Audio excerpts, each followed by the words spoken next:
இருக்கணும். சின்ன பிள்ளைகளை போய் சொல்ல வைப்பாங்க, நம்ம தொண்டர்களை சொல்ல வைப்போம்.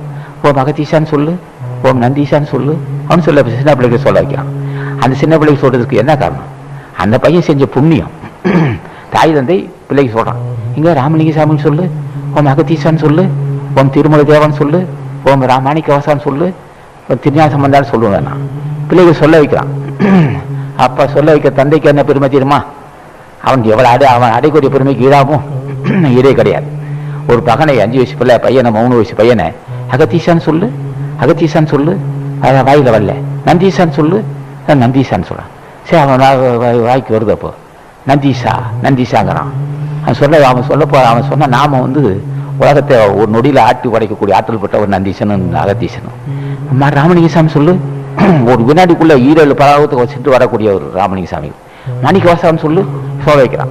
இப்ப தந்தை சொல்றான், பிள்ளை சொல்ல வைக்கிறான்.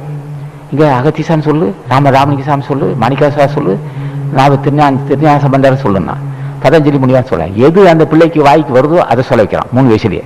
அப்ப அந்த பிள்ளை தப்பிக்க போகுது. அந்த பிள்ளைக்கு சொல்ல அந்த அந்த உபதேசம் பெறுவதற்கு அந்த பிள்ளை புண்ணியம் செஞ்சிருக்கணும். அந்த உபதேசம் செய்வதற்கு இவன் புண்ணியம் செஞ்சிருக்கணும். தன் மகன் ஒருவன் தன்னோட குடும்பத்தை ஒருத்த ஞானியானால் 21 தலைமுறைக்கு நன்மை நடக்கும். 21 தலைமுறைக்கு நன்மை நல்லது நடக்க போகுது. அவ்வளவு பெரிய வாய்ப்பு இல்லை.